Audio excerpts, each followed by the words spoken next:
It's Drama-Free Friday at the wrong time. Now, if you're watching the recording, it doesn't matter because you don't know if it's the right time or the wrong time. But for the live audience, yes, indeed, it's the wrong time. So there may not be anyone here in the live chat to chat with us, to chat with me. And so I'm just going to rattle on just as if there were a live audience here. And the reason I'm doing this at this particular time, which on my time, it's at 9:30 at night. I normally stream at 2 p.m. Eastern. I'm doing it late because I've had internet issues today. My internet service provider is having problems. So anyway, seems to be good now. We'll see how it goes. Cheers. It's Drama-Free Friday. We hope. We hope.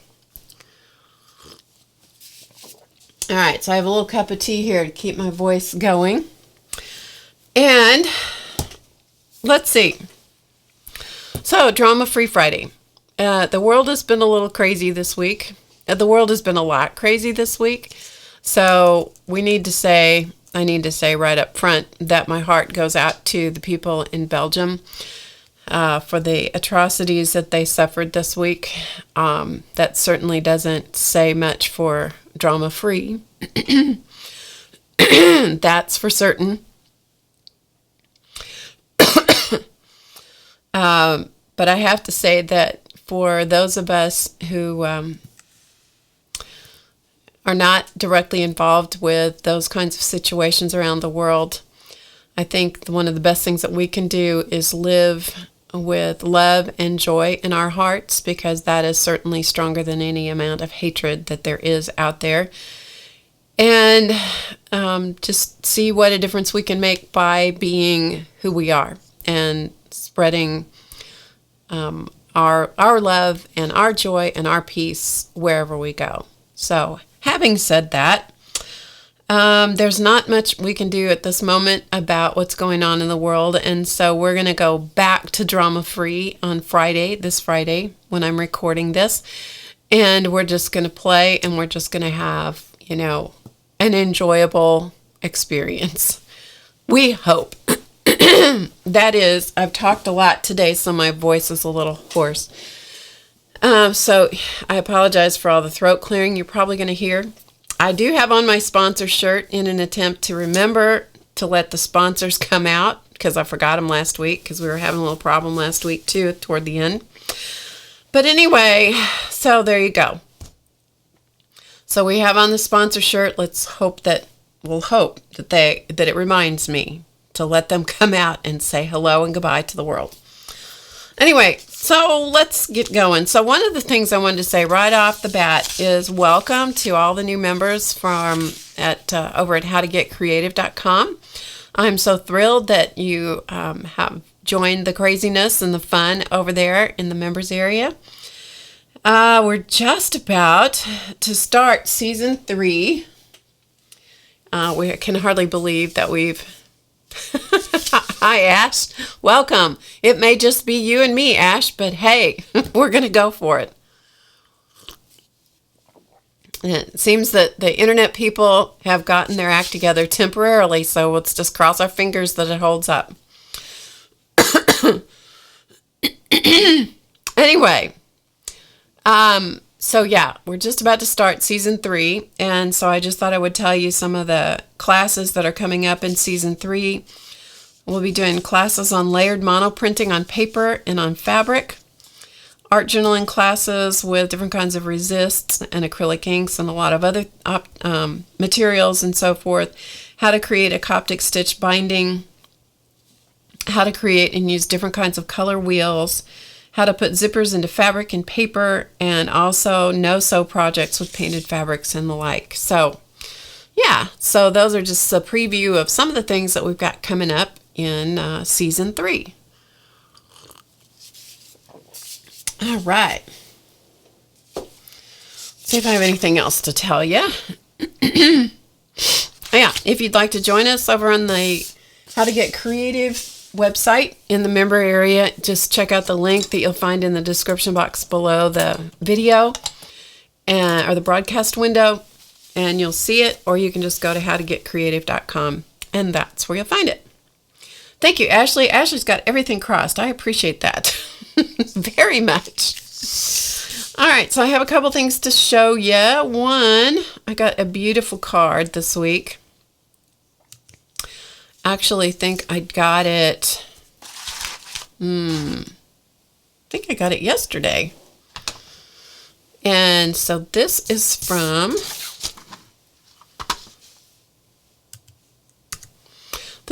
Mindy, and she is in Michigan, I believe. No, Wisconsin. I was close.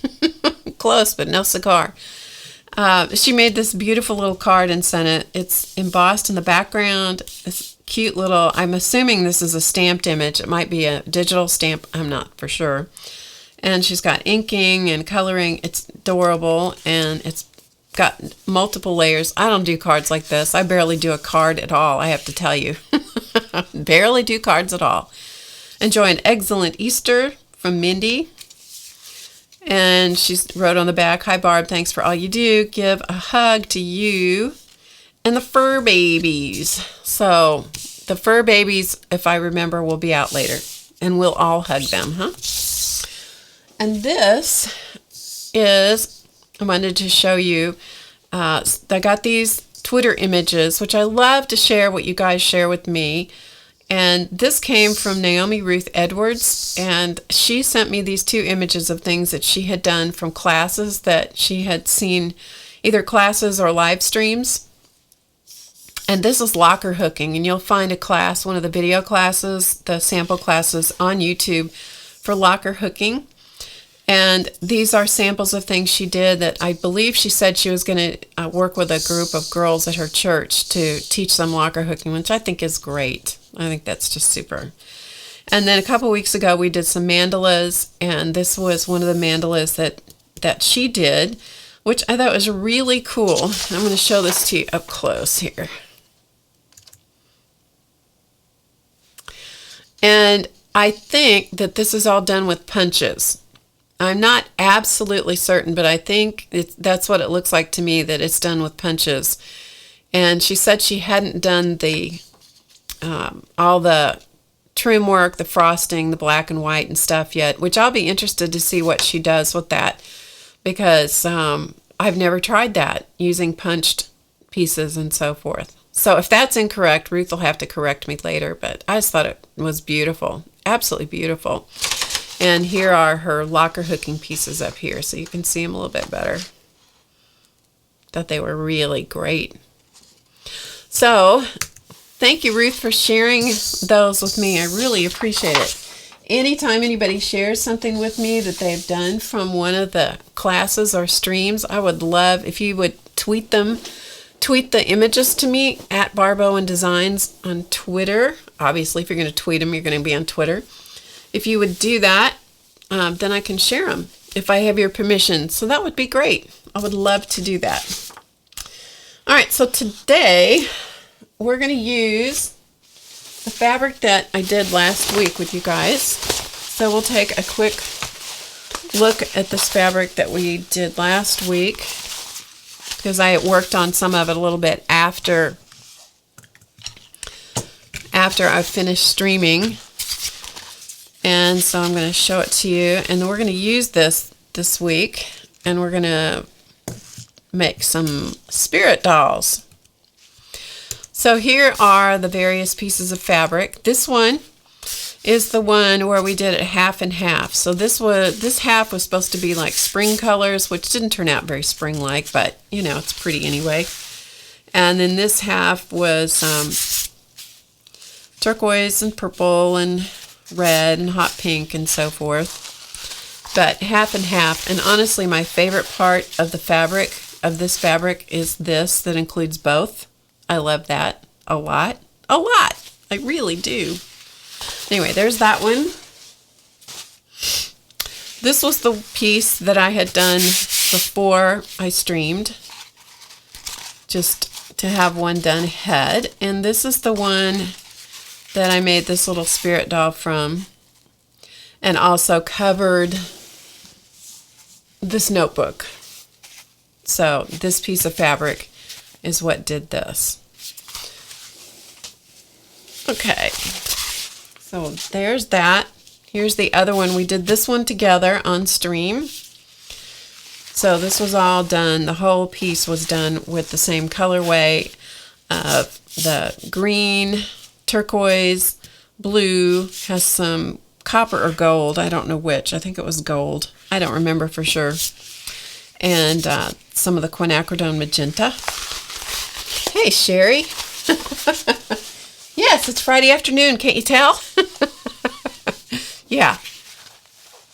Internet problems. Here's this one. So those are the pieces of fabric that I get to show you. Yeah, internet issues this afternoon. Let's just... Everybody's supposed to keep your fingers crossed that we'll get this in. Thanks, Ashley. It's Friday afternoon. You guys just didn't know it was Friday afternoon. You just didn't know. Like old times when I used to stream late at night. Okay, so I have some spirit dolls made, and then we're going to make some, I don't know how many we'll get done, maybe one, maybe two. So I'm going to show you the ones that I have finished. So here is one, and I'm going to read you the definition of spirit dolls that I like. That's right, Sherry, you did not. You did not. Okay, so this one says, life is about creating yourself, count your blessings. So this is this one. And that's the back side. So she has two different fabrics on herself. Yeah, it's like Groundhog Day. It's like the movie Groundhog Day, right? So this is the one that I showed you before that I did last week. So just a quick look at her. I like her hair. That's the back. And these could be embellished all over the place if you wanted to. They're just little fun little creatures. This is happiness and grace. And down here, I don't know whether you can see this. This is a little heart down here covered with other fabric. So there's a little heart shape. It's actually a little burlap heart. It's burlap on cardstock or chipboard or something. So I covered it with fabric, and then I put the word live on that. So there's that one. And that's the other side. And she ended up with a target on the back of her head, which I didn't mean to have happen, but it did. It's kind of funny when things like that happen. And here's the other one. She has no face yet. She has no face. But anyway, there you can see what they look like. Okay, so let's talk about what a spirit doll is. Because there are some real strange definitions, not strange, there are some definitions of spirit dolls out there that I don't particularly agree with. But that's just, you know, it's one of those things that's totally up to interpretation. And so I'm going to give you the interpretation, or the definition, I should say, that I found online that I like, that speaks to me the most. So this is from a website called 3 Leaf Farm, and I'll put that in the description box afterwards when the recording, if the recording process holds together and I get to put this up and release it as a recording for people to see afterward. So if you're watching this, you know it worked. And so I'll put that link to where I found this particular definition. I'll put that in the description box. Anyway, it says, what is a spirit doll? A spirit doll is a creative, handmade doll that embodies your hopes, dreams, and prayers. She can be a messenger, and please pay no attention to the whining Siamese that you will hear coming from the store back here. They do not like being locked up at this time of night. I told them, too bad. Anyway, she can be a messenger of your own inner voice, allowing you to communicate with the parts of yourself that are often hidden or deeply protected. Now, having said that, there are sometimes people don't want to go even that far with these things, and they just want to do them because they're just fun. That's fine too. The process of doll making has been used for centuries to touch the soul. It allows us to form a deep connection to our spirit, awakening the truth and allowing personal transformation. The doll will become a vessel for your own personal essence and will be a constant reminder and source of strength to reach your goals. And the reason it's written like that is because they teach a class on making your own spirit dolls. So that is what we're going to be doing. We're going to be doing a little spirit doll. Okay, so the first thing you got to do is you have to have a pattern. And so here is the pattern. Angelica, I'm sorry I don't speak Spanish, or sorry, I can't communicate with you.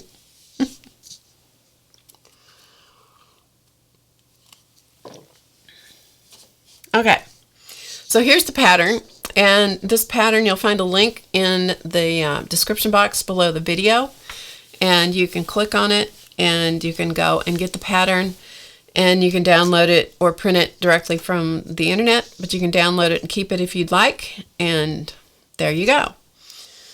So it is labeled Spirit Doll. There's just two pieces to it, the Spirit Doll body, and then the other side, the other little piece is the face overlay. And so the first thing you want to do is print it off, and then I like to apply the pattern, the paper pattern, to some kind of plastic. Now my preference is to apply it to x-ray film, and this is x-ray film, but this is not commonly available, and so if you find somebody that has a bunch of it that they're getting rid of, it's great to have it. If you don't find it, then you can use something like any other kind of plastic. Could be plastic packaging or whatever, or you can use quilter's template plastic. That will work as well. So to apply the pattern, the paper pattern to the x-ray film, I just use a glue stick. So I use a glue stick, and I just put the glue stick all over the back of the paper pattern, put the paper on the plastic, and then scrape, use a scraper to smooth it out to get all the any air bubbles or anything out of it. And then I come in and I cut on the line. So that's what I'm going to do right here. I'm going to cut on the line. This is where you want to be picky about how you cut it out. And I do this because I'm going to be drawing around this little pattern, and it's much easier to draw around if it has plastic on the back. It gives you an edge for your pen or pencil to rest against. And that's why I do that. And also, it keeps your pattern from deteriorating. Because if you don't do this, and you just try to draw around the paper or cut around the paper, you'll end up making, like distorting the shapes of the pattern piece, because you'll either dent it in with your pen or your pencil, or you'll cut into it, with your scissors, or you'll bend it up or something. And so it's just better, I find, if I back it with plastic, which I have done for a long time.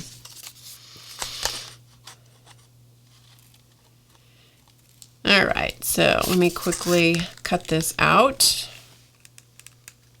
And when you cut plastic, you want to make sure that you use paper scissors, not your good fabric scissors, when you do this. Because any time that you cut plastic with scissors, with your good paper or your good fabric scissors, it's not a great idea. It is not.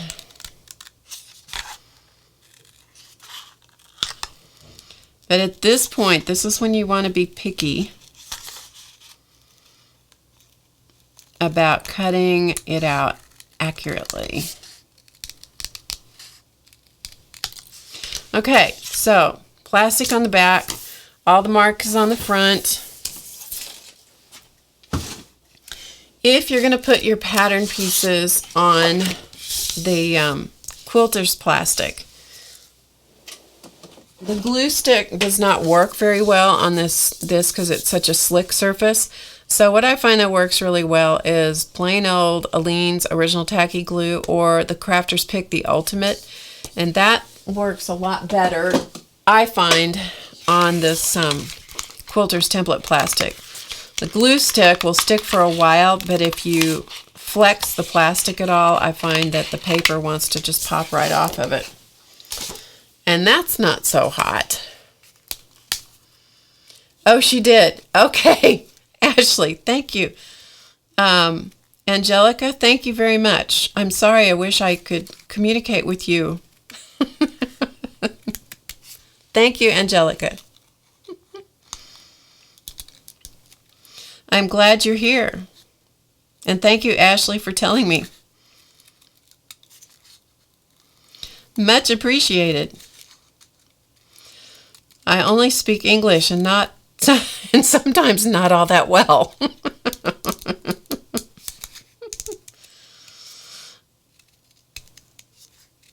All right, so now I have my little head pattern. And this head pattern, or the overlay pattern, is not perfectly round. So up here above where the writing is, I'm just going to word the right. I can't get the words in the right order either. I'm going to write the word top. And it's nice if you take that little piece and draw around it a second time. Just draw around it with your pen and cut it out again, and without any paper on it. So this maintains your pattern, and this gives me something that's clear so I can look through it when I'm placing it on my fabric after I do my face. All right, which may not make any sense, but it will after we get going. Okay, first thing we're going to do, Ashley's got Google Translator. Okay, thanks. Okay, so I thought what we'd do is a little face for this little baby. Yes. I had myself all organized earlier today.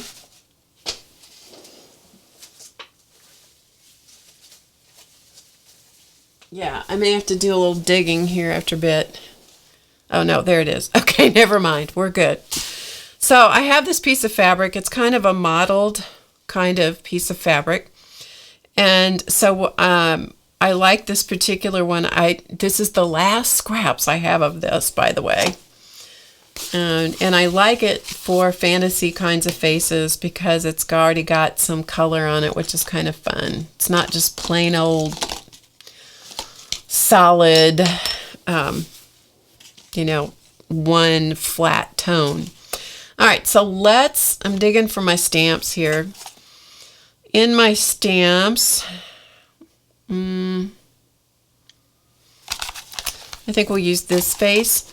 These 4 images are my rubber stamp faces, and I've used them a number of times on different ways.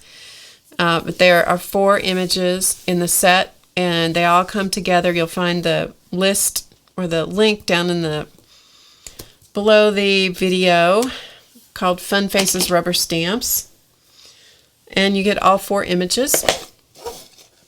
So in order to put this image on the fabric, and I'm going to size it larger than, I'm going to start out with a larger piece of fabric and then I'll cut it down after a while. And this is that little head shape, so I have to have something that's at least that big, and so I have something that is big enough. I'm going to start out with Sienna, Archival Sienna ink, because it's kind of a red-brown. And what I do with these stamps, they come as just red rubber, unmounted stamps. And so what I do with them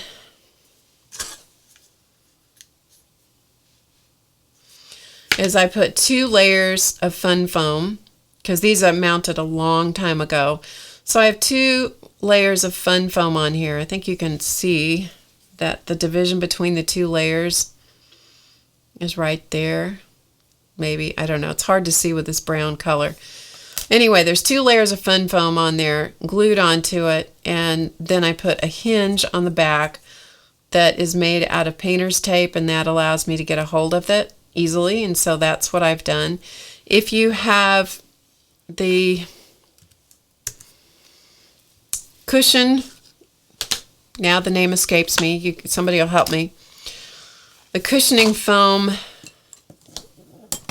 that you put behind rubber stamps, the red rubber or gray rubber or whatever. I can't remember the name of it. But anyway, if you have that, you could, of course, back the stamps with that.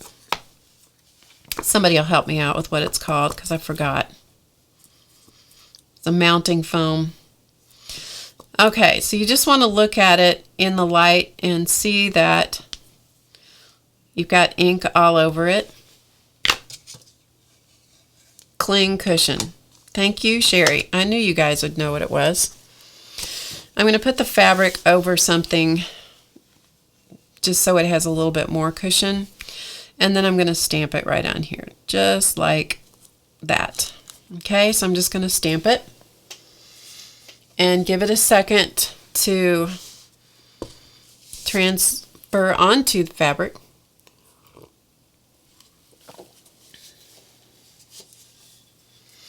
Okay, and that's all we need. So it's not a hugely great impression, but it's good enough.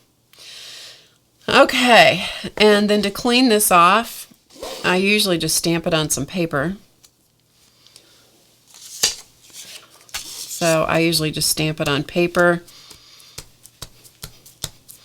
And then you, of course, could clean it, you know, using a baby wipe or something, but that's pretty much all I do to clean it is just stamp it off.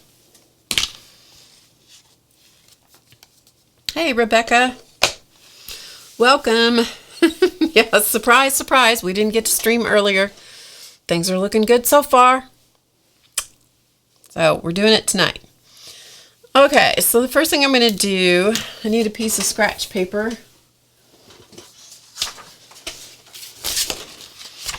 When I'm doing these, I always work with a piece of scratch paper handy to clean off my pen tip.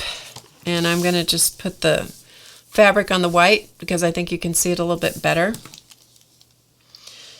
And I'm going to start out with the Micron Pigma pens or Pigma Micron pens, however you want to put them.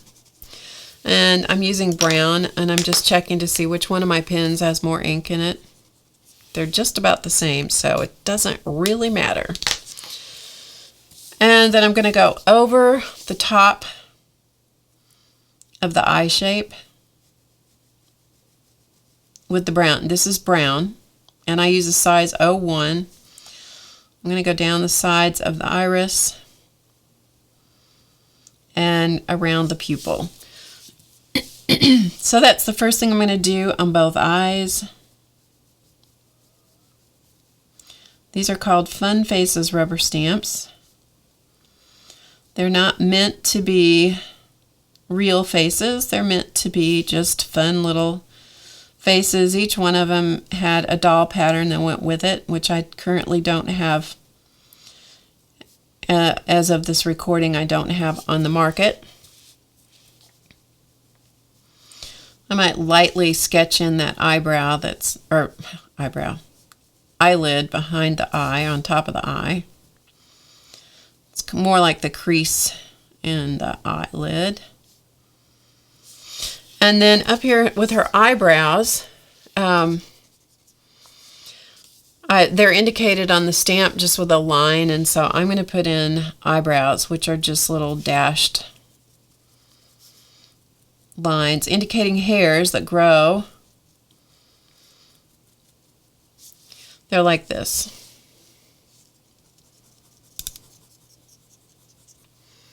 And you probably can't see that. We'll do it with black. Where is my black pen? Let's see if this will do it.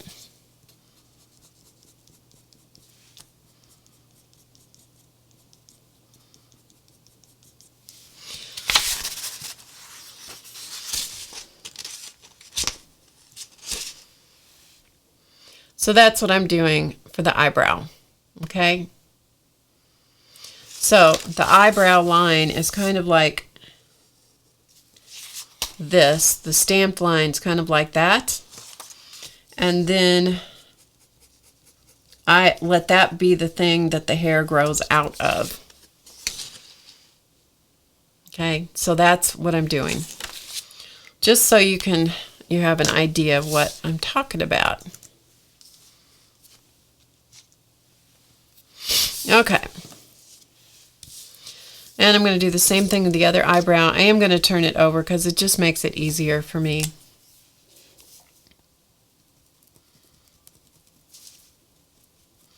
And when I'm working on a piece of fabric, flat fabric, I kind of have to brace my fingers to kind of stretch it a little bit.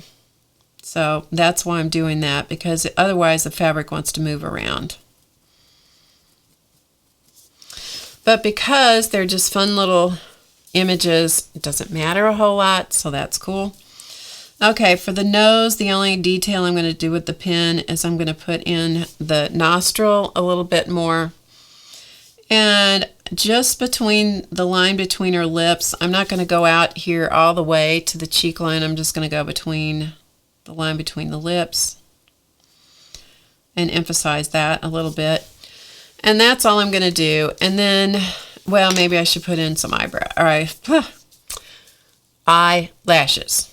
There's too many eye names up here. Eyelid, eyeball, iris, eyelashes, eyebrow. Gracious. Eyeliner. Going to give her a few more lower lashes.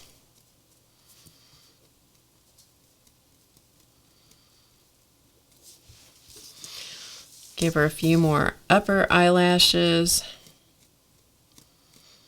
Long and short and not too many. Okay, so good enough, and I'll just, in case I picked up anything on the pen, I'll just wipe it off.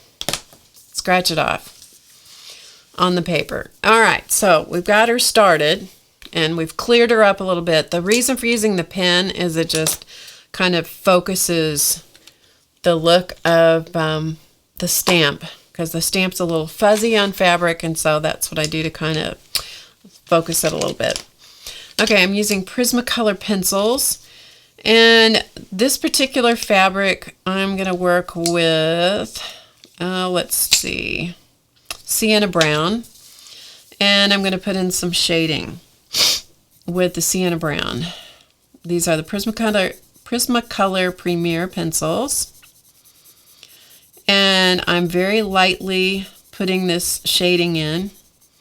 All the places that would be shaded, that recede from the face. So anything that goes behind something else. So beside the nose, because the nose would shadow the face on that side. On this side, I'm going to leave the space for the bridge of her nose and put some shading in over here. Kind of in that bag below her eye. And then I'm going to come up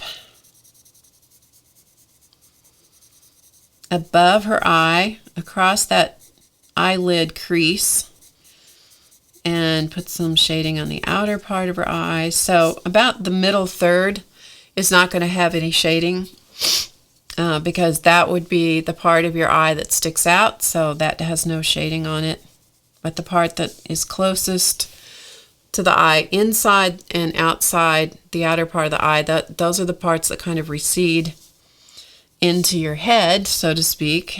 And this part would kind of bulge over the eyeball. This is not a technical face drawing lesson, mind you. This is just the way that I like to do it on the cloth faces. So same thing on this eye. Now I'm not using much pressure, and I am making sure that everything stays light and feathery. I want to see the color, but I don't want any harsh edges. I don't want any harsh lines.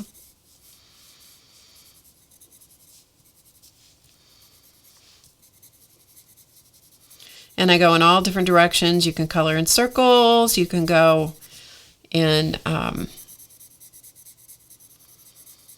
you know, like cross hatching. And I'm going to come down and beneath her lower lip, I'm going to put a little bit of a semicircle just to kind of suggest that she has a chin. And in these little lines right here that indicate her cheeks, I'm going to put a little color of the shading color. This is Sienna Brown. It just needs to be a dark color, darker. Let me correct that. It needs to be darker than whatever the flesh tone is. So if you were making up a lavender face, you would use a purple or a blue that's just a little darker than the shade of the fabric that you're working on. Okay? So can you see how she's starting to come out of the fabric a little bit? Just with the only thing I've done is the shading. And then I blend the shading in, just use my finger. So that's what I'm going to do.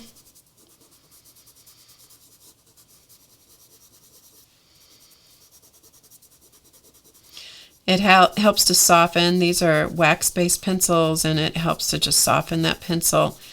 That wax kind of sort of melts into the fabric. Okay, so there we got the shading. And now I'm going to put some highlighting. So I'm going to see if I've got a color that is a shade lighter than the skin tone. And the cream color is going to be about the same, so I'm going to have to dig for my white pencil. See if I can find it here. Normally I use cream, but cream is not going to show up on this because it's pretty much the same color as the background. So I'm going to go to white. I normally don't use white, but I think it's about the only thing that's going to show up here. And I'm going to put this everywhere where the parts of the face that would stick out. So on the bridge of the nose, the tops of her cheeks, and I'm not going to get much color out of this white, but we're going to put a little bit here anyway, just because.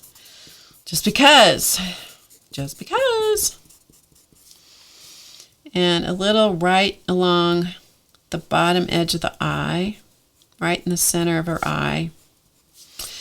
But it's on the eyelid, the lower eyelid, and then a little bit down here in her chin. So it's there. You can't see it very well, but it's there. And now I'm going to put in some cheeks. So my standard go-to color on cheeks is pink. And that's what I use if at all possible, because I like the way it looks. So I'm going to put the cheeks just right above that shading, kind of overlapping that shading in a crescent shape. And I'm using, again, very little pressure and just coloring kind of a half moon shape. And the way this face is drawn, her cheeks are not even. They're kind of lopsided, and that, you know, she has kind of a cockeyed smile, and so that's what I intend for it to be. So it's kind of on an angle. So the cheeks are kind of an angle like this.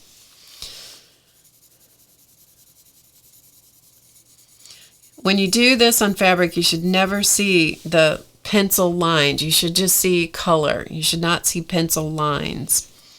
And then I'm going to color her lips. Now I can color them a little more solidly. So a little bit more pressure.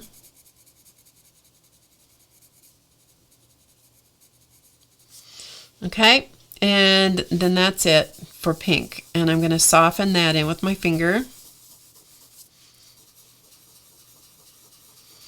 Not softening the lips at all. We want those to stay nice and true. And I'm going to put a little bit of the pink down here right on top of that shading in her chin, just a little bit. And again, blend that a little bit. So we get her, again, we should be seeing her kind of come out of the fabric now. So we're going to give her some eye color, and she is going to be on this doll. So I think blue eyes would be good. So let's go with, how about light cerulean blue, and then I'm going to go with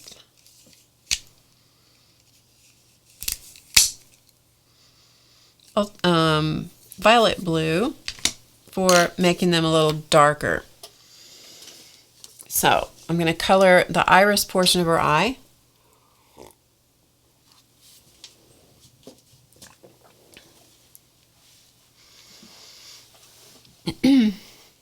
Sorry, I was just checking things. Everything seems to be holding. Thank you, Ustream people. Ustream, listen to me. I'm not on Ustream. I'm on YouTube. It's not even YouTube. It's internet people. It's the internet people.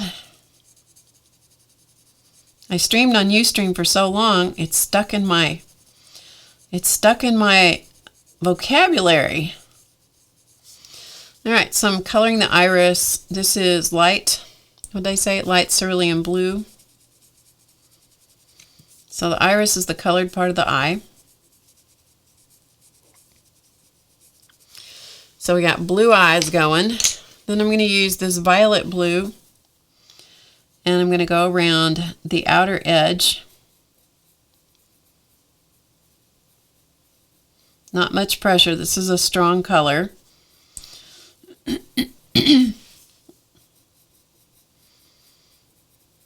And this just gives it another,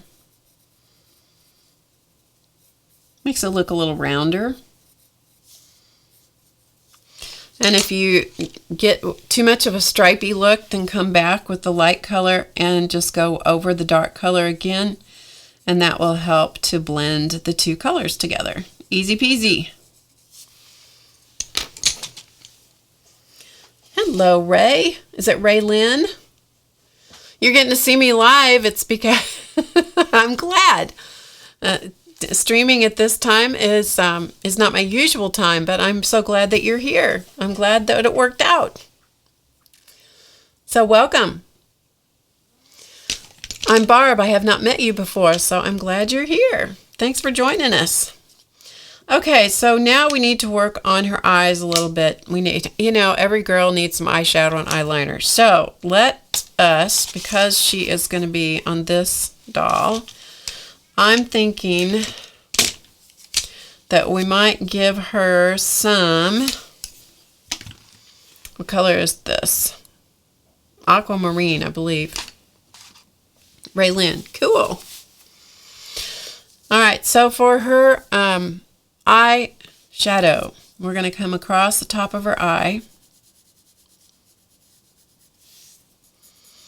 and kind of make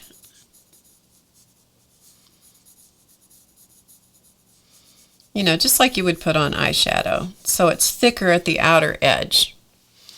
Same thing on the other side. And then we'll stop and I'll give you a close-up, real close-up look. When I'm working with the Prismacolor Premier pencils on fabric, I don't have them sharpened very sharp. Unlike when you work on paper, you want them sharp. Most of the time for the control, I don't like that on fabric because it tends to leave real strong lines on the fabric that I can't get blended out. So I try to keep the pencils not very sharp and very soft application of color. And I think that we might, just for fun, put a little bit of this color,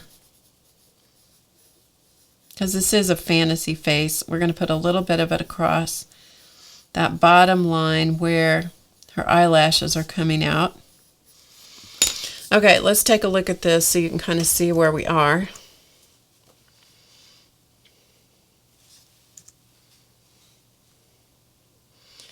So this way you can see the face developing. Okay?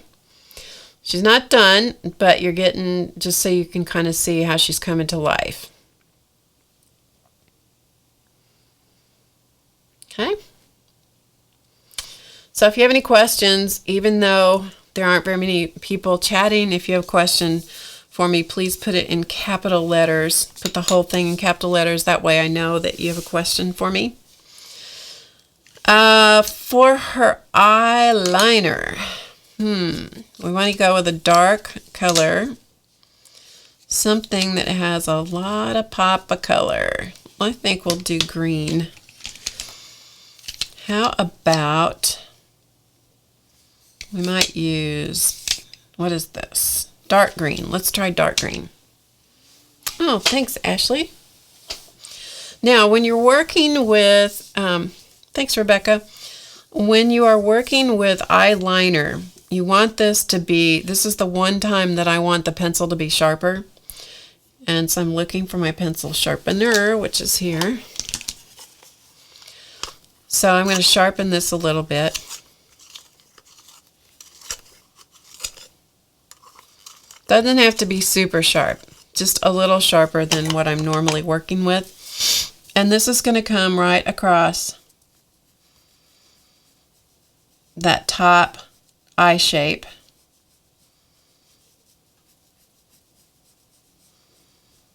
In a line, just like you were putting eyeliner on. Okay? And I'm going to turn it upside down because it's easier for me to see it on the other eye.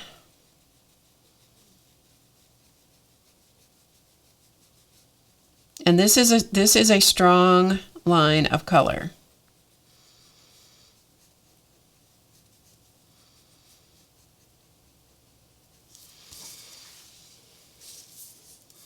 And then I turn it over and I look at it to see if I've got them about the same on the two eyes.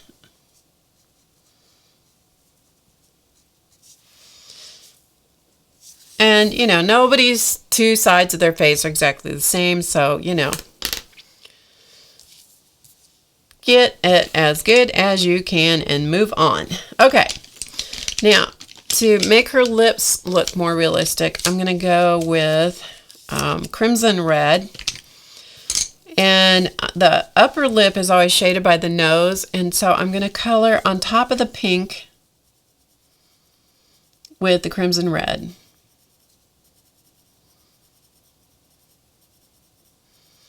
So this is crimson red right on top of the pink, exactly on top of the pink. And then I put a little bit of the crimson red along the very bottom edge of the lower lip.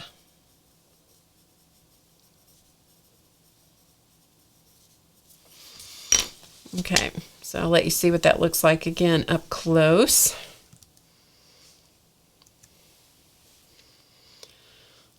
Okay, so that is with the crimson red on top of the pink.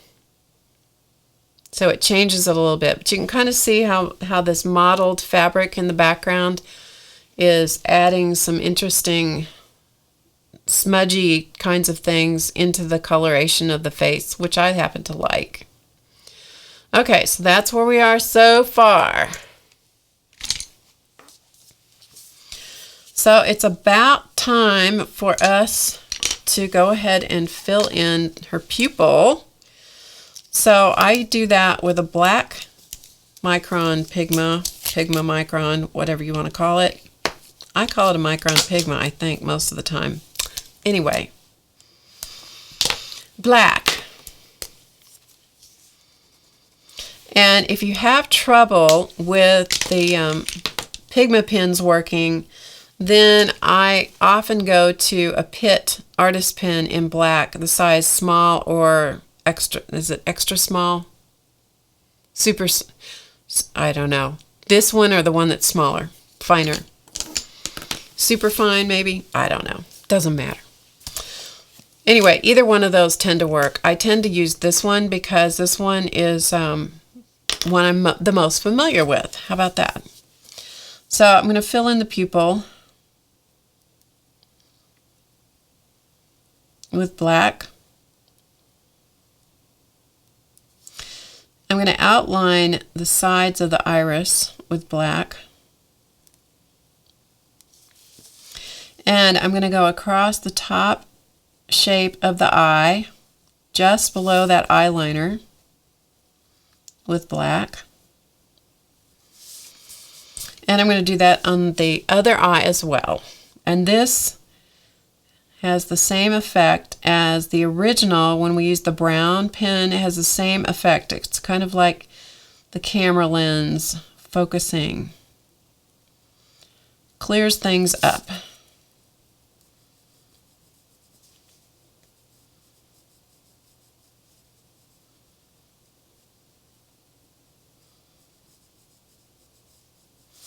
Now, if you want her eyes to look dreamier, you can make that pupil a little bigger. And you try to make the pupils the same size.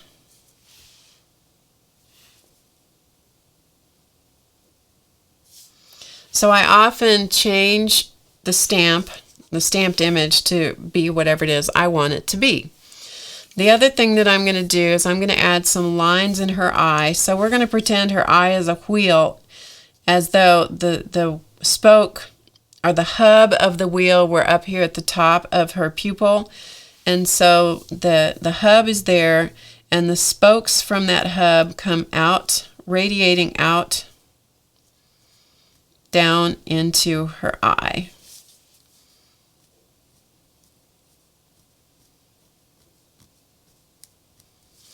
And clean off the pen tip right away to clean the pencil off of it. So by that I mean, here is her eye. Here's the pupil. So we're going to pretend that right here is the hub of the wheel. And so what's going to happen is that the spokes from that wheel are going to come out, radiating like so.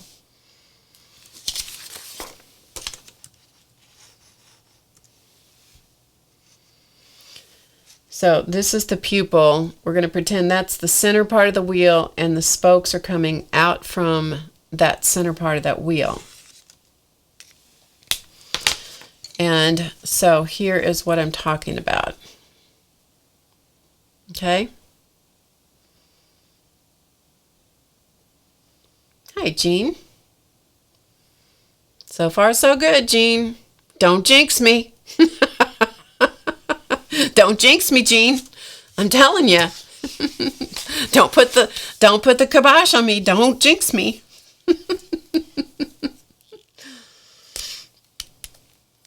That's a good trade for you, Jean. Okay, so while I've got the black pen in my hand, I'm going to give her a few black hairs in her eyebrow. Now, be careful you don't overdo this.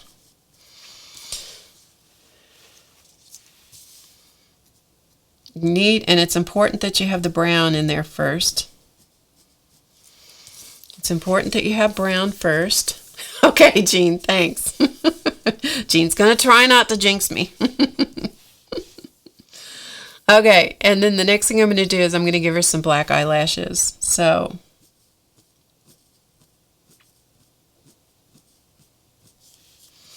and maybe a few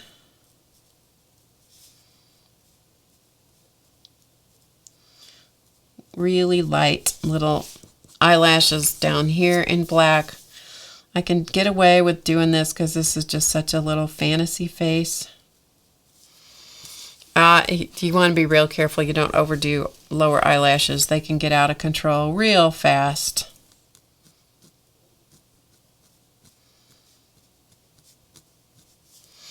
Okay. And so we've got some eyelashes going on. And I'm going to emphasize the nostril with a little bit more black. If you really want to emphasize the mouth, you can go over the line between the lips a little bit with black. Be very, very careful with that. Very careful, because if you get it too much, you can't take it back once you do it. Okay, next thing I'm going to do is I'm going to paint in the whites of her eyes, which seems kind of backwards to do it this way. However, it's the way that I find that works best for me. So I need a little tiny paintbrush, little tiny. I need a little bit of water to wash my paintbrush out in, and a paper towel.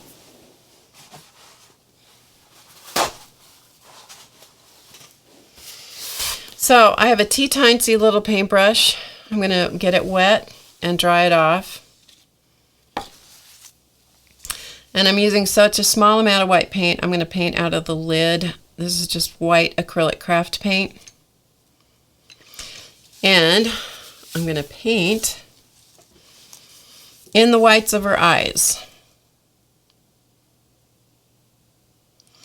So this is the part that is either side of the iris. It's a little triangle shape. And after I paint it, then I touch it with my finger. And the reason I do that is because that gets off any excess paint. And also doesn't let it sit up on top too much. Sometimes if you don't do that, the paint will look like it's sitting up on top and it doesn't look, gives you kind of a goofy look. So make sure your finger isn't wet. Touch it. And then go to the other eye. If you're working on a darker shade of fabric, you can always come back and give it another coat of white if the white is not white enough for you. But truly nobody's whites of their eyes are really white, so it's better if it's not dark white. Okay, touch it.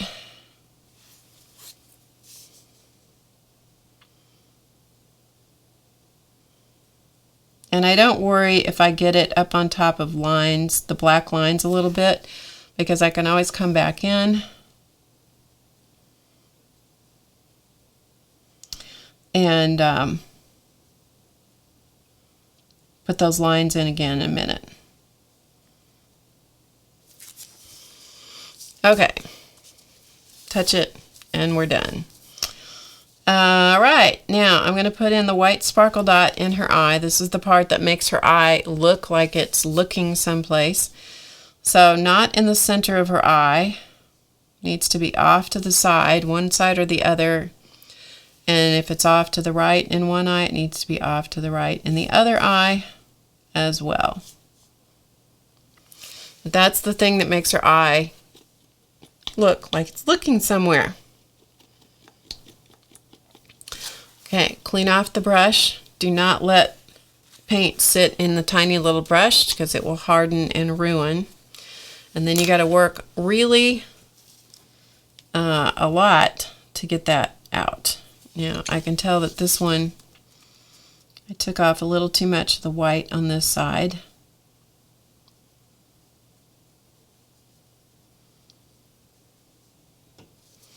So I'm going to go over it again. Just a little bit.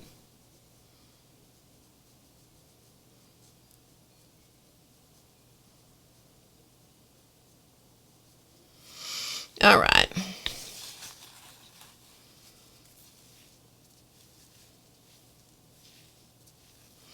Okay. Now we're going to call her done. I'm going to hit this with a heat gun so that I make sure that white paint, there's not very much paint there, but I want to make sure that's really good and dry. I'm going to get rid of the water so I don't get in trouble with Mr. Technical Department having water on the table. We don't want to do that. Don't tell him. Or just throw out the brush. Jean says, or just throw out the brush like I do. Good point, Jean. Good point. I've had that brush for years, mind you. This little brush, see how the paint's coming off of it? I've had this brush for years. It's my favorite brush for doing this. I'd probably panic. I'd probably have a panic attack if I lost it.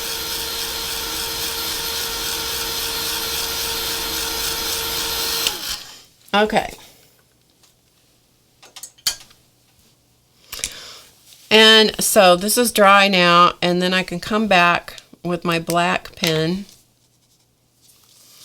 and just make sure that all those lines are nice and crisp.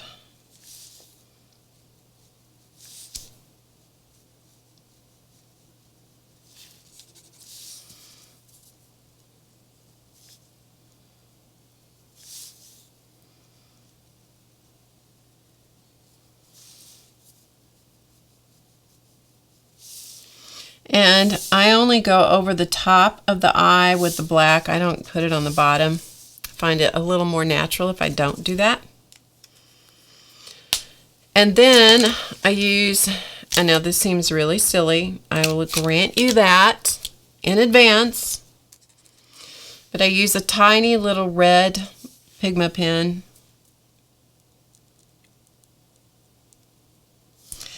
And you can do it with pink also, but red I like a little bit better. And I put in a little tiny triangle in the inner corner for her tear ducts. Yes, yes I do. Alright, so let's take a look at this little face.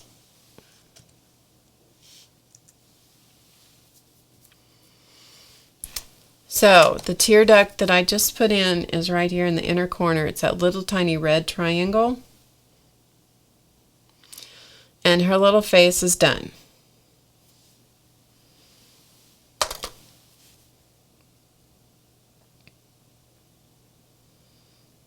Thanks. Thanks, Rebecca. All right, so there she is.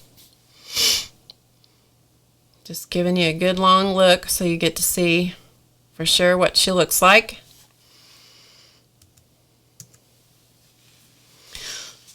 Okay, so this is the little doll face that she's going to go on. So I'm going to use my little head pattern, and if you weren't here earlier, you'll find a link in the description box below the viewing window where you'll see a link you can click on if you would like the pattern. You can get it. And it's a two-piece pattern. It's a free download. You can just get it, enjoy, have fun with it. And then I'm going to use this in the clear plastic. This is why I said having the clear plastic is nice, because you can put it on here and you can kind of twist and turn it, to see how you want it to be. Do you want it kind of slanted? Do you want it straight? Do you want it how do you want to place it? So I think I'm going to place it like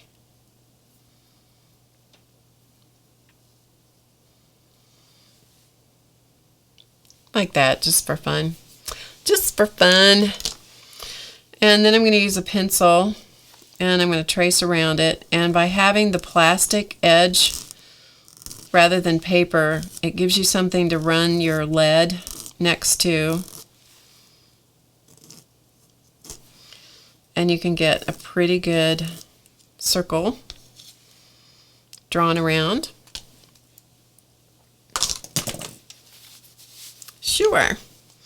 All right, then I'm going to use my fabric scissors and I'm going to cut this out. Now, to set the colored pencils, you need to use something like workable fixative, which I will not be doing on camera because I have to spray that outside because it smells. I hate the smell of workable fixative. And it stays with the fabric for a while.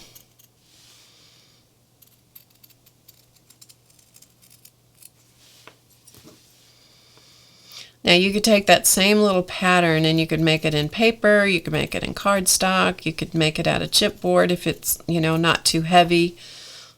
Cover it with paper or whatever you'd like. I mean, you could shrink it down and make it smaller, which would be fun to do, and then use on a journal page or use on a journal cover. You could do that with the fabric ones too, however. Okay, and then I try it on the doll, and I'm actually going to show you how I make the doll body in a little bit, but we're kind of doing the face first. So then I'm going to try this little face on her, and I'm going to see if I think it's going to fit. And this might be a smidge big, so I'm going to cut it down just a little bit.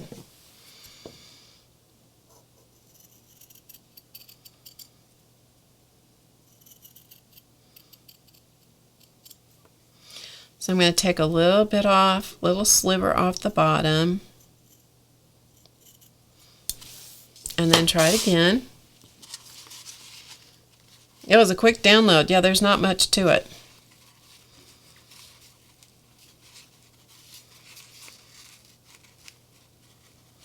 Okay, so that looks like that's going to fit on there. Now, these are meant to be out of proportion. And that is one of the things that you typically see with a lot of spirit dolls, is they're out of proportion. And that's one of the things I really like about this. So we're going to set her to the side. In fact, here's what I'm going to do. I'm going to take just a quick second and I'm going to go outside and spray this with workable fixative and then let it sit while I show you how I do the body, and then we'll come back and we'll attach this. Let's see, how long have I been streaming?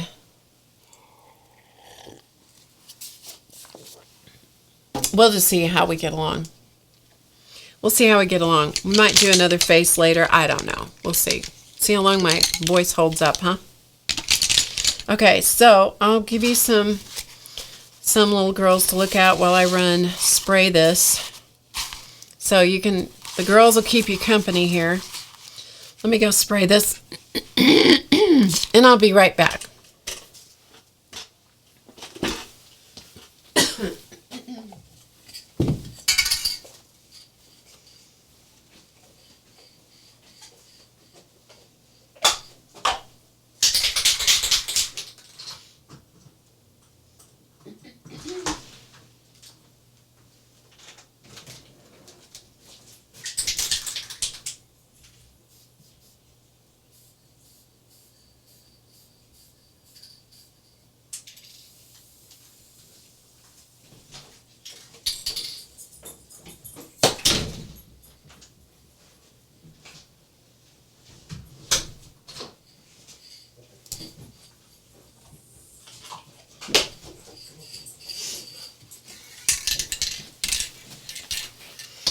Okay, so this is the Workable Fixative. There are different brands of it. This is the one I typically use. It's pretty reasonable in price. It is, Jean. It is a Spirit Doll Party. Workable Fixative, the number is 1306. That's what I usually use. And when you spray it, you want to go outside, as I said, and you want to spray it not right down on the fabric, but kind of over the fabric a little bit, and give it a couple of light coats and then let it sit. And it does stink. I have to say, it does el stinko. Okay, so let's talk about how to make the body.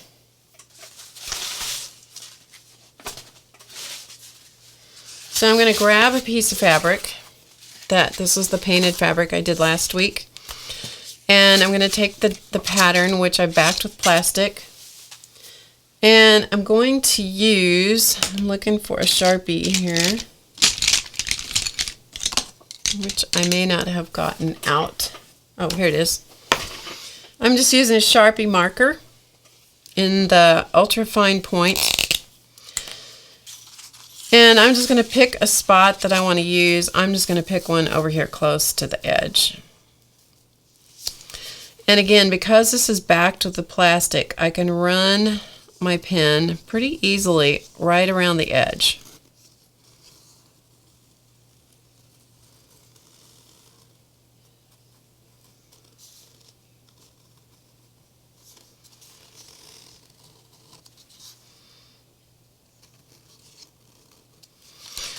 Like so. And I only draw around it one time. Only once.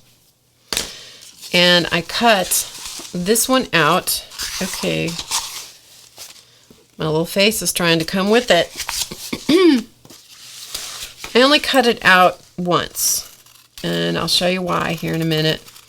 So the first thing I do is I just kind of go close to the outline, because I find it easier to work on a smaller piece. So I cut it down kind of roughly outside the outline,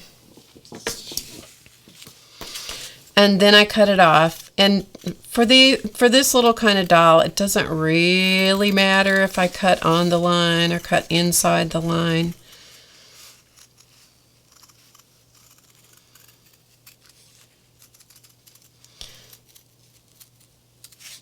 But I do want to be pretty accurate.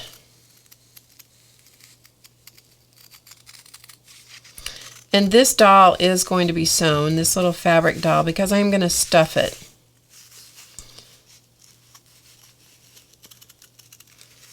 You could probably also work with Fabri-Tac, as long as you controlled it and got a pretty small line of the Fabri-Tac. In place of what I'm going to do with the stitching, you could probably use Fabri-Tac. I don't know that because I don't have any to test it, and because I'd rather sew than glue, personally.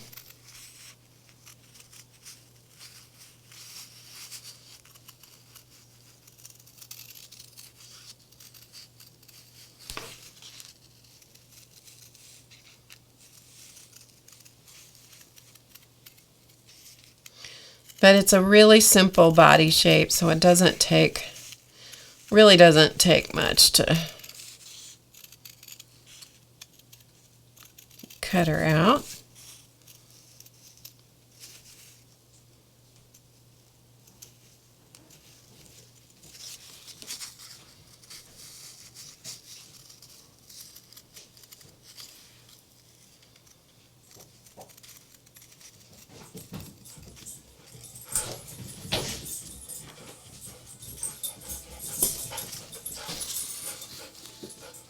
Happy dogs just went outside. It's almost time for them to go to bed, so they are very happy. They love bedtime. Okay, so we have a little shape cut out. Then I want to go back to my fabric, and I'm going to use the same fabric. And I'm going to turn the fabric over. And I'm going to find a spot that I want to use. I'm going to probably come over here just because I think it'll work fine. Like so. And I'm going to cut outside, just roughly around the outside. Could be a square of fabric or rectangle, but I'm just going to kind of chunk it around the outside.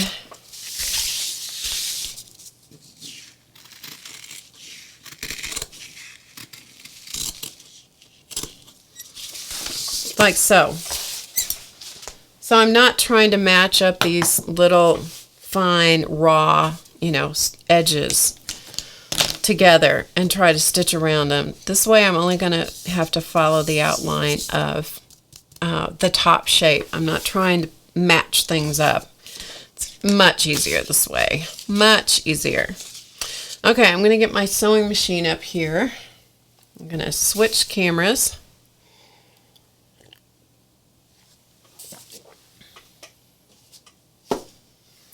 So let's do the switch-o, change-o, and get the sewing machine.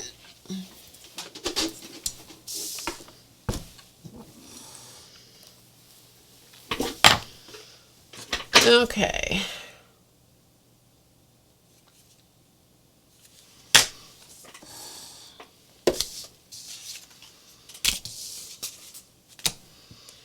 Give me just a second to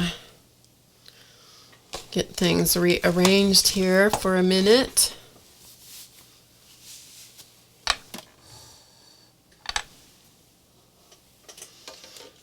And I'm just going to work on this. The piece is small. Ordinarily I would put the slide-on table on, but this little piece is little, so it's not 100% necessary to have the bigger table surface, around it. So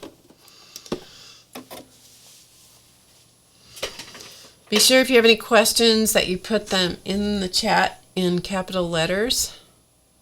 Let's see if I can get in a little closer.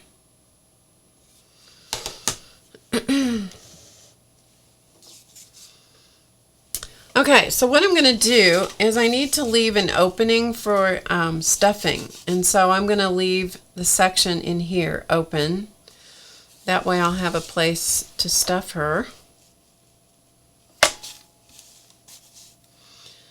And I'm going to use a stitch length of 3 because I don't need a real fine close together stitch length. And I'm going to stitch a couple stitches and back stitch.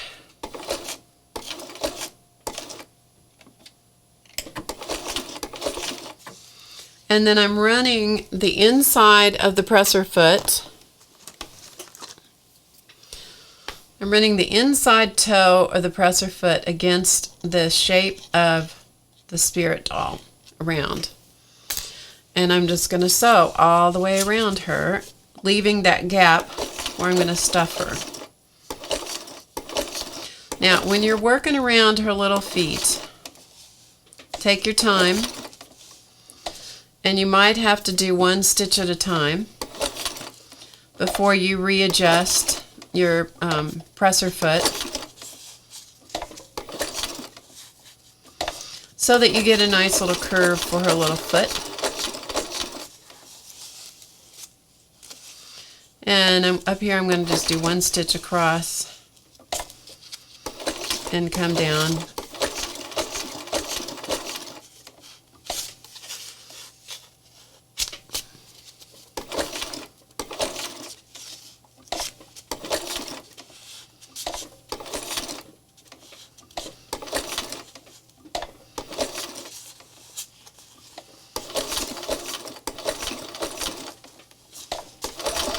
And when you get to the straighter areas, you can go a little quicker.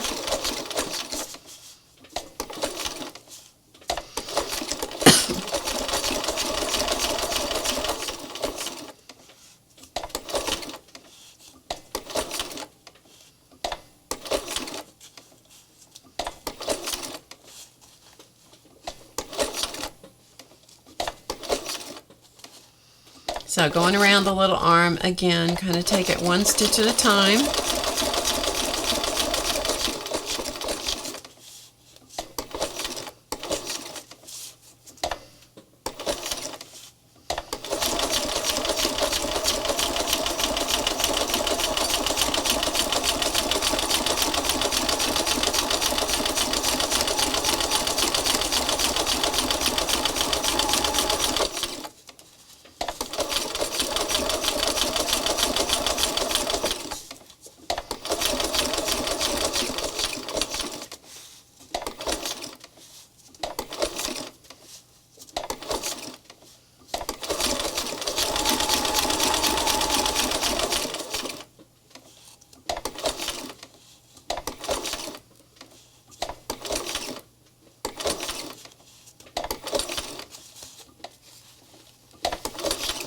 Almost done.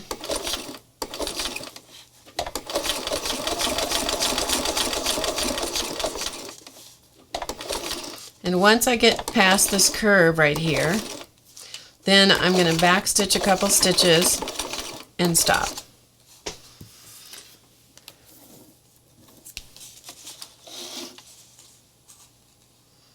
Clip my threads.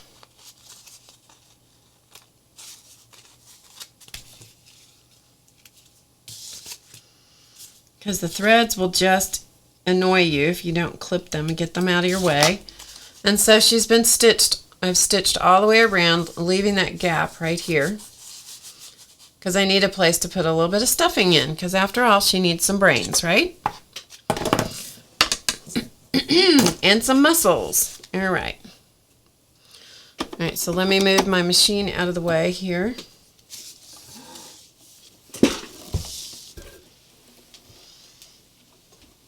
We'll use it again in a little bit.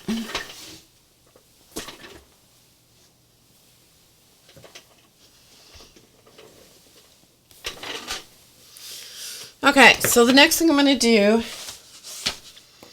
is I have a little bit of polyester fiber fill, and I'm going to stuff her, and I stuff her pretty loosely.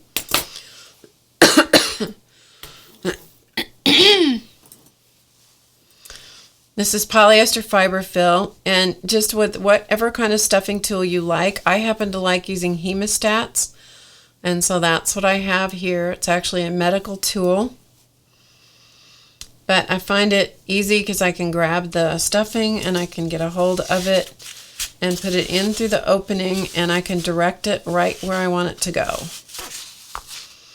So I'm going to stick it up here all the way up and give her some brains.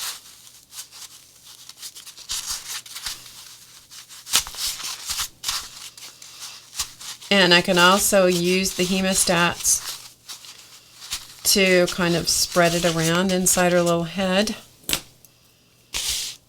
So I kind of spread the stuffing apart, get a hold of it, and put it right in here. So I want her little head to have some depth, but I don't want it to be stuffed rock hard.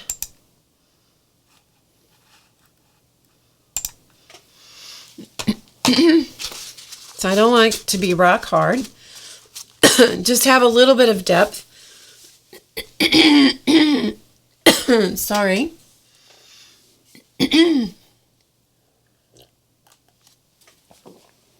I went out for dinner tonight with some friends and did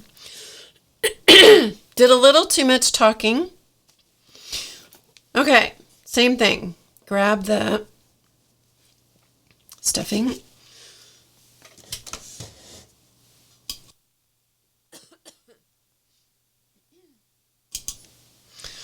Okay, grab the stuffing and put it in. And I'm going to direct it into her little arm. If I have trouble getting into the other arm, which sometimes I do, then I can use, they also have a hemostat that has a curve on the end. You'll find these a lot of times in the fishing department that have the curve on the end. You can use that to direct the stuffing. We'll see if we can do it with the straight one first.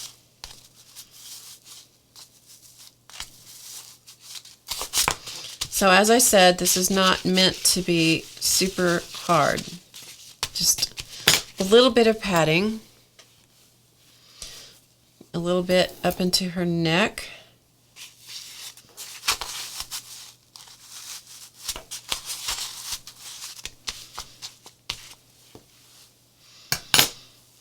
Okay, now I'm going to put a little bit in her toes down here. So I am going to use the curved hemostats. So I'm going to get a hold of it, and that way I can go around that stitching and put it, and I'm just directing it down inside that little toe. And then I'm going to stuff her tummy. Going to go back to the, and I always fluff up the fiber fill, even though I'm going to compress it once it gets into her. I always fluff it up to start with.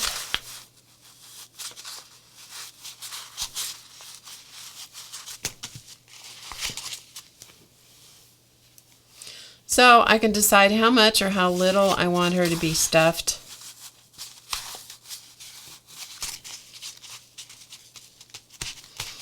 About like that, and then I'm going to put a little bit more in her lower tummy.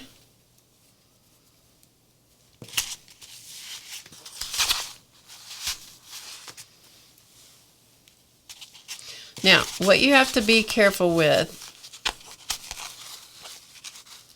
she needs a little bit more in this leg. What you have to be careful with is that you don't get too close to this edge.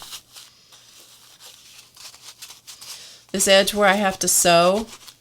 I can't get very close to that edge with stuffing, because if I do, it's impossible to stitch it by machine.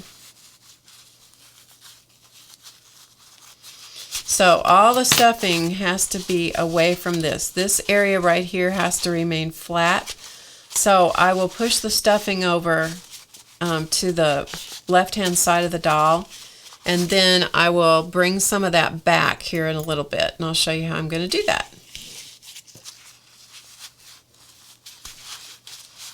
So I've got the stuffing in here. She's as stuffed as she's going to be. You can see kind of how thick she is, how thick the body is.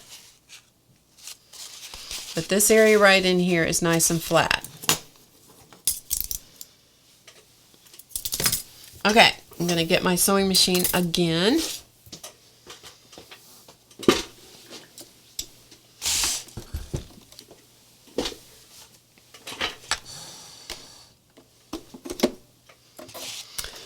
And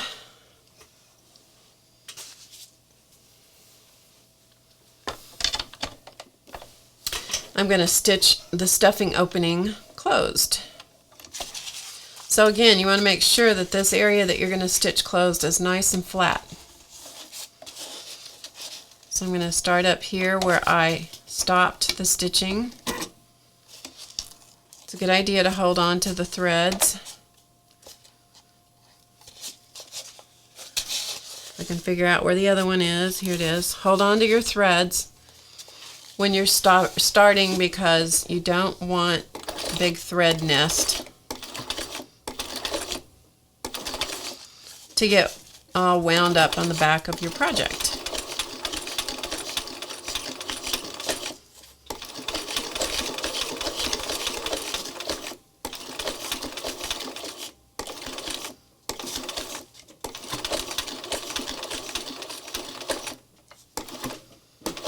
Okay, and that's it. It's closed. The stitching wound, the surgical wound has been closed. Sewed it up. Trim off all your threads. And if you have any additional threads that have shown up, make sure that you trim them off so it's all stitched right here. There's another little thread I need to cut here. Okay, there she is. Done with the sewing machine, so we'll put it away.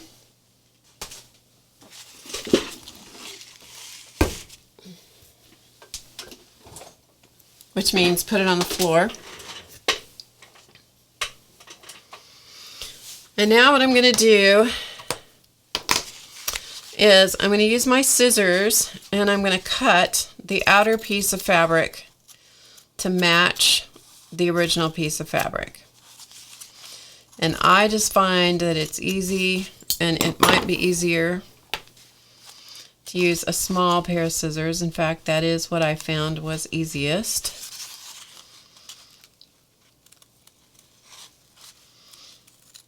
And then I just cut the back piece to match the top piece, which is infinitely easier than trying to match two shapes together, especially when it comes to stitching this closed. It's almost impossible to match up those two little edges.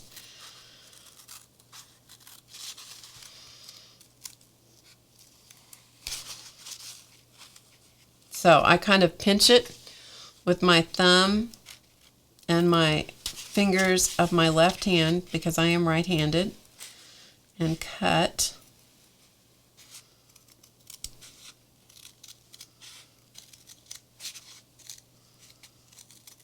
with my right hand. And then sometimes if the edges aren't quite as even as I want, I'll come back from the other direction and I'll even them up.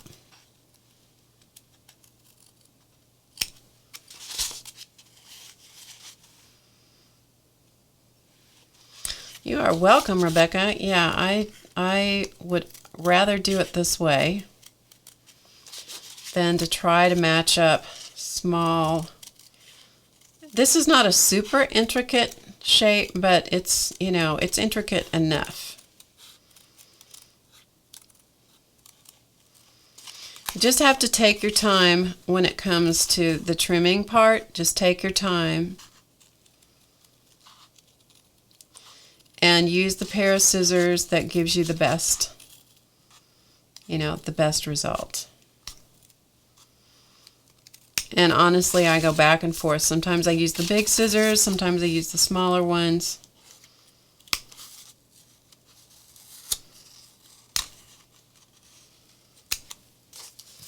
It just depends on which one I think is going to give me the best and cleanest cut.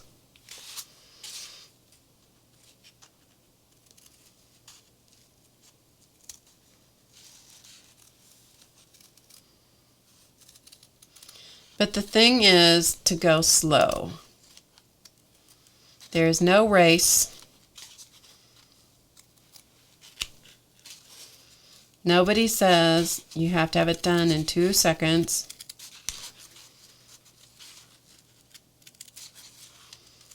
So just take your time. And if you need to come back and even up an edge or two, you can do that.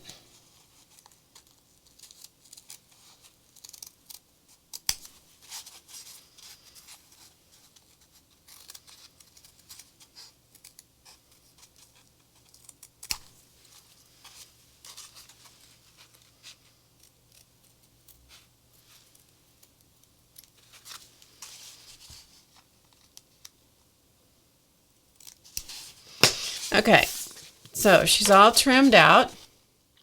And then, as I said, you can, you know, inspect it as much as you want, and you can figure out if you need, you know, more trimming up, more evening of edges, or what have you. You could even, if you wanted to, you could come around here and ink this. Since it's painted, you could use some Archival ink. I would not use Distress in this case. I would use an Archival ink and a sponge, and you could, sponge applicator, and you could actually ink around the edges. That would distress the edges a little bit. You could do a lot of things with it. All right, let's go back over here.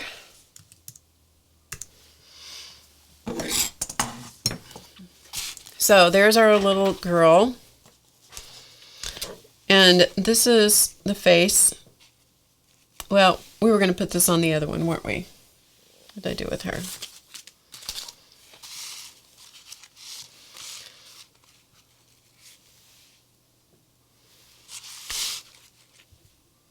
Yeah, I like her better on this one. So you would do the same thing for this one, make another face in whatever manner you want. You wouldn't have to have a face at all. You could put beading on it. You could put buttons on it. You could put all kinds of things. I'm just showing you how to use the rubber stamps to make a face. So I'm going to put her on this one. So what I use is tacky glue, good old tacky glue. And I put it around and around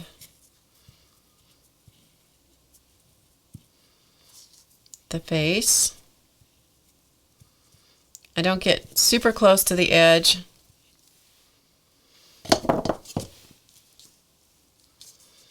And if you slop any off the edge over here, just move it away from that. And then I use my finger and I gently and carefully smooth the glue out toward the outer edge. And after I've got part of it done, then I move that away from the spot where the glue is up there, and then I kind of put my finger right in here and finish smoothing the glue out the rest of the way.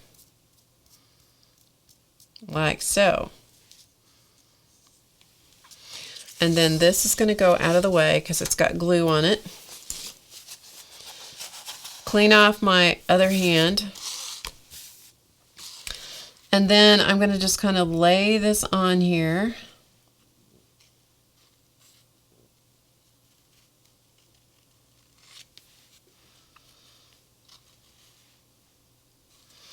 And adjust it. There's enough glue there that it's not going to stick right away.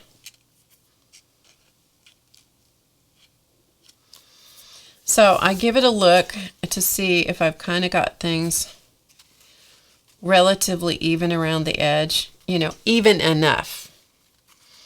Once I've got it even enough, then I just kind of pinch it and pat it down on her little head. Like so. And there's enough glue there that it's going to make good contact with the head. And that's what you want all the way around. Okay, so she's got a face. Now you need to get the glue off your finger. And with tacky glue, it will rub right off your fingers, which is my favorite thing about working with tacky glue. It just rubs off your fingers. Crafter's pick, although I love it, does not do that. Most glues don't rub off your fingers like that, but the tacky glue does, and it's lovely. Okay. Now, this is where you get to start making her whatever you want her to be. So this is where you get out all your fiber types of stuff. So I have bags full of this stuff because I was a doll maker for a long time. And so I have this kind of ribbon and fiber and all kinds of things that I've collected over the years. And I just look at it to see which one I like. I kind of like this. I don't know why. It was what I saw, so we're going to use it. There used to be a place not very far from where I lived that you could go in and you could buy stuff like this by the pound, these kinds of trims. So you could buy a big old grocery bag full of this kind of stuff for, it was like $1 a pound. And let me tell you, I bought a lot of it for very little money.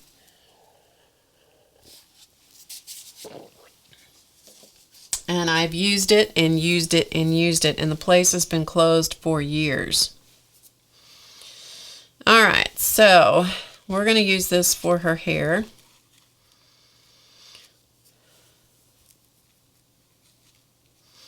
So the way I work with this kind of stuff is I just start.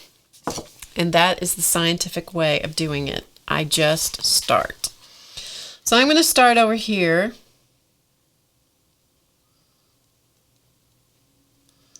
And I'm going to put a thin line of tacky glue around the outside of her head, of her face rather. And I'm going to do about half of it.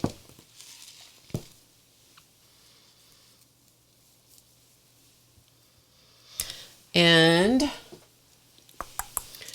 depending on whether a pin will work, we'll find out.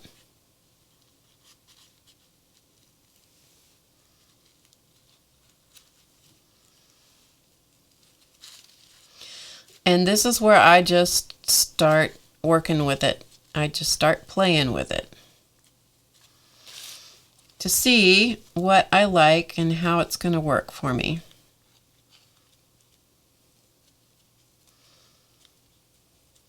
Now, tacky glue, it'll take a little bit for it to grab, for it to set up. And so I'm just going to work with it and keep pushing it down, pushing the trim into the glue.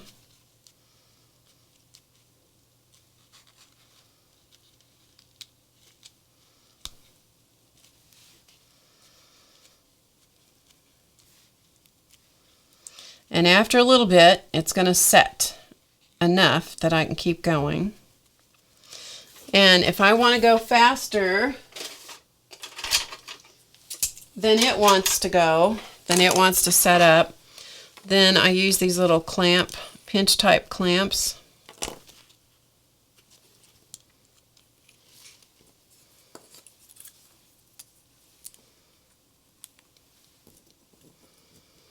And she doesn't mind, so don't let her give you any grief that, you know, don't feel sorry for her because she doesn't mind. And that will hold that stuff there. She has flower hair. That's right. She's a flower child. And then I'm going to come on around. I find that it's a little too much for me to control if I try to do it all in one gluey, you know, glue around the head. I find that a little too much to control. So that's why I kind of take it in a couple of stages.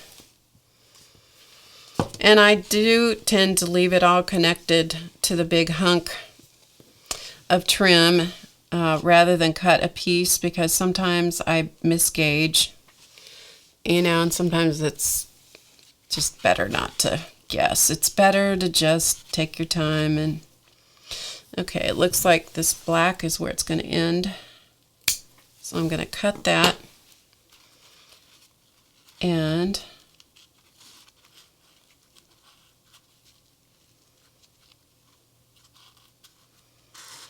work this around.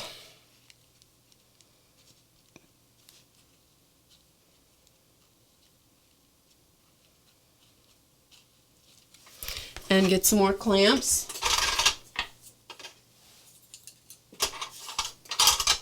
Because I say use whatever works. And the clamps are working. So I'm going to put this on here.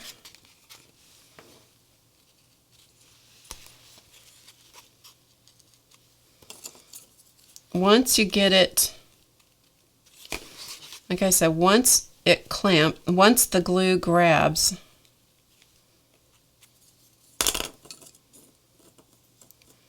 then it will dry.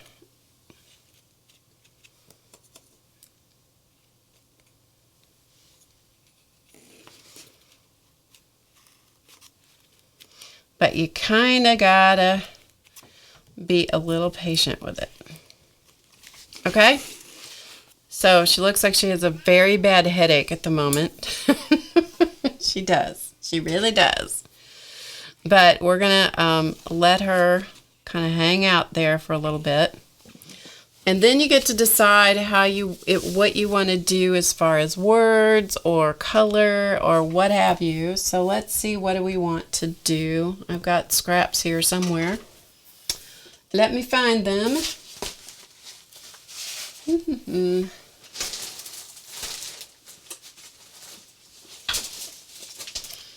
Okay, we have scraps. We have ribbon.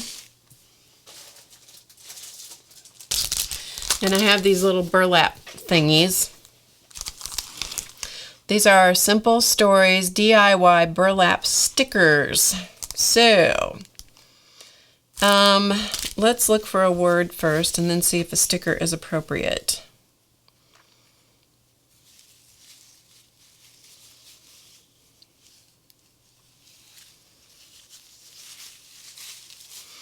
Okay, we're going to take this one, which is Live Life to the Fullest.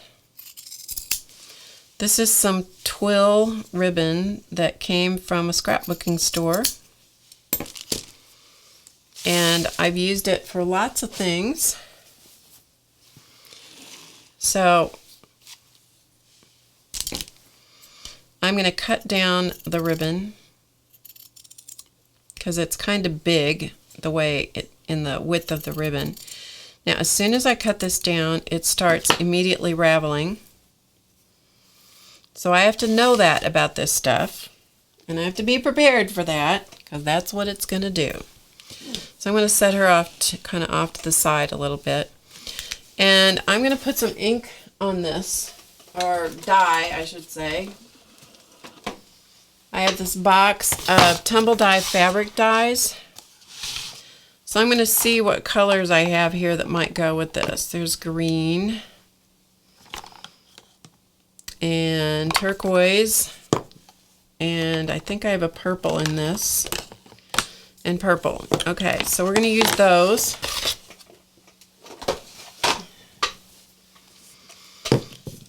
So I'm going to put water on it. First of all, I'm going to dampen it. So we're going to kind of scoot her the little drying body kind of up here out of the way. So I'm going to squirt it with water.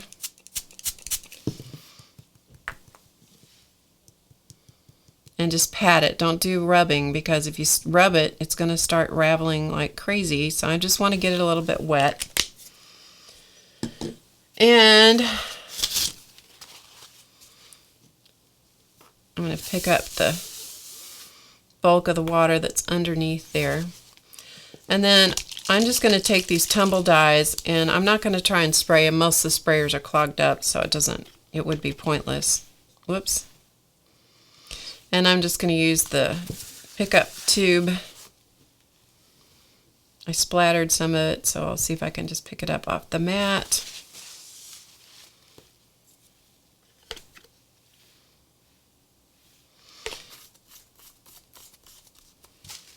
And let that just kind of blend in a little bit. I can always hit it with a little more. Hi, Sherry. Hit it with a little more water. And then I'm going to put some turquoise on it. Again, not spraying it, just dabbing some on with the pickup tube.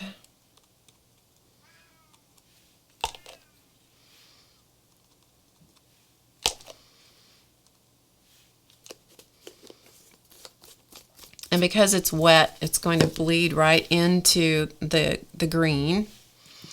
And then a little bit of purple.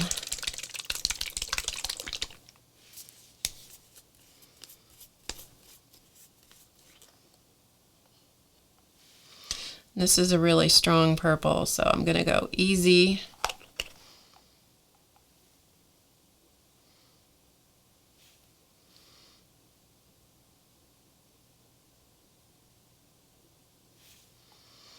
A little bit easy with the purple because it's a strong dark color. The recording will be up on Sunday, Sherry, so you can also scrub back on YouTube, you can scrub back by half an hour to watch.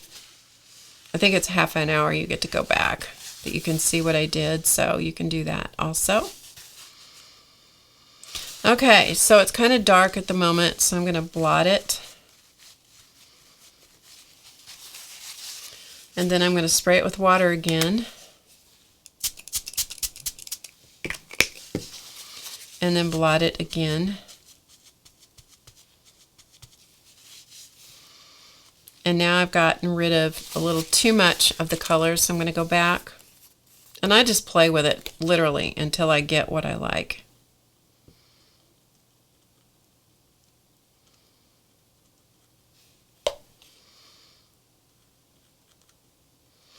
And I like the fabric dyes because they tend to not obscure the words as much as like using paint. I've done some of them with paint, and it kind of obscures the letters a little bit.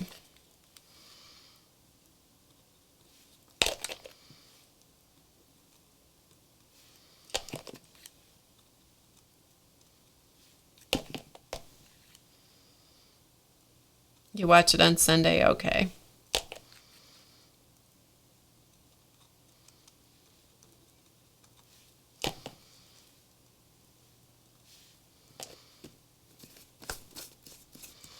Okay, hit it with, again, a little bit more water.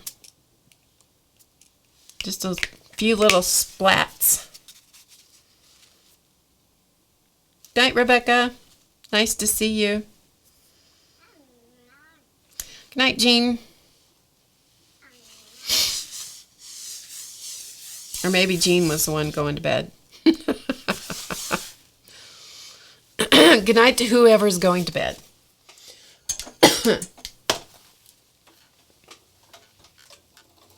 Since it is at night when I'm doing this live. Okay. Next thing I'm going to do is I'm going to dry it.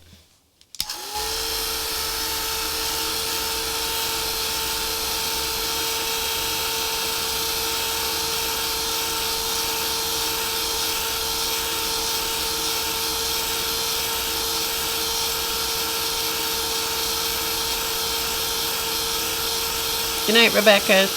Good to see you.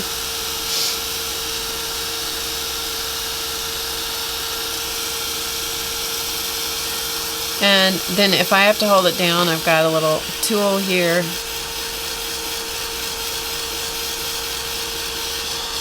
So just going after it with the heat gun.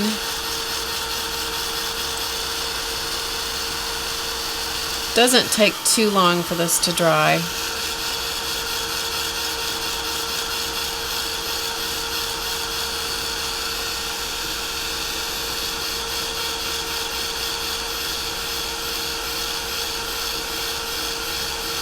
Or get it dry enough that we can attach it to the little doll.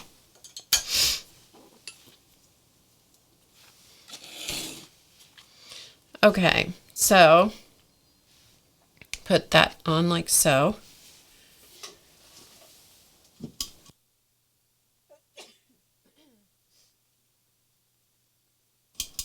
Okay.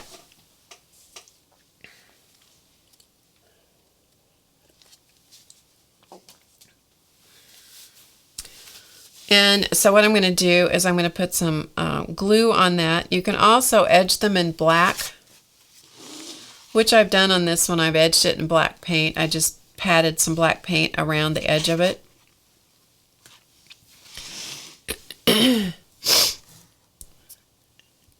My body's trying to decide if it's going to sneeze again.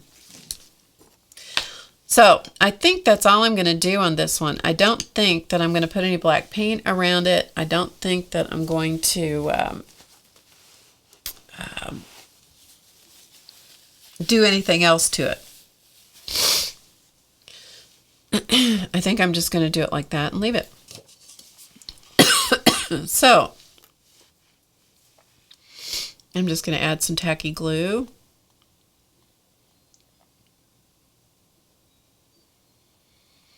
All around.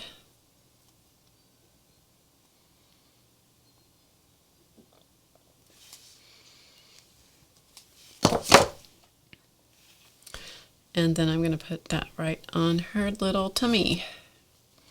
And I don't think I'm going to add anything else to her. I was thinking about adding a heart or something else, but I don't think I am. Thanks, Sherry. Whoops. Hello. Hold on a minute, everybody. There we go. Okay. I'll be right back.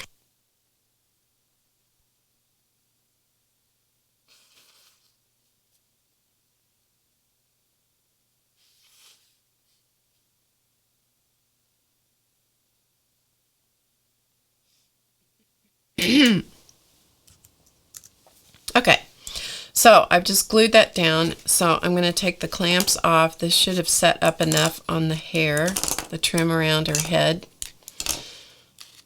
but that should be in place now, which it is, so that's good. And that's going to be her little tummy, and then we're going to call her good, and she's going to be our little spirit doll, and she's going to join the rest of the troops that we have done with the different face stamps.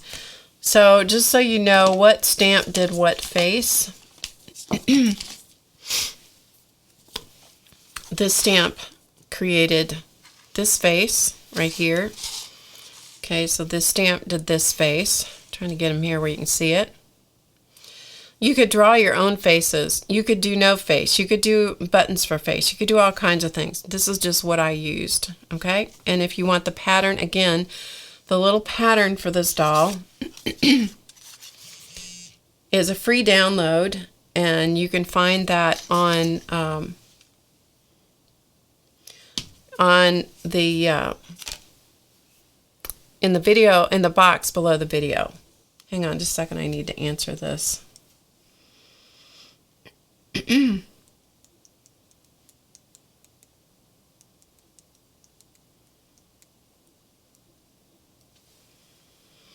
Okay, so there's that one. This one that we did is, the one we did tonight is this stamp. The stamps come in a set of 4, and then you get all 4 faces. So that's that one. This one is also this face. So you can see what a difference they make. If the color is different, the color of the fabric is different. So there's that one. And then this one is this face. So you can see that one is that face. And then there's one more face, but I did not do her on these. And this is the old wrinkly face known as Odie Byrne. And I didn't do one of those on these dolls. So you can see that. Okay. So there they are. All done. Spirit dolls. Just to make you feel good, just to remind you of something, like to count your blessings or to be grateful or to live in happiness and grace.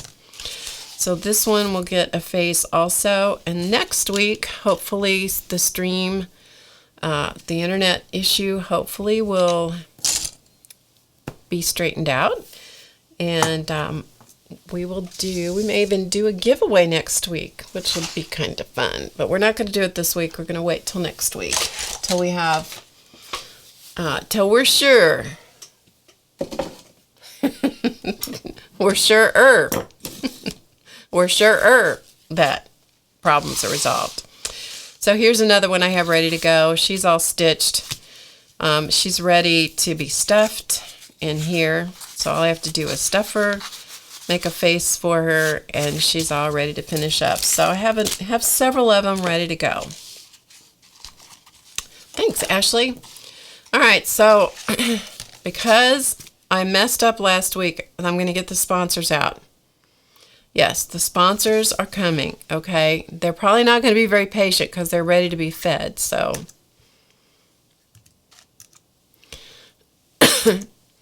So the sponsors are about to make an appearance.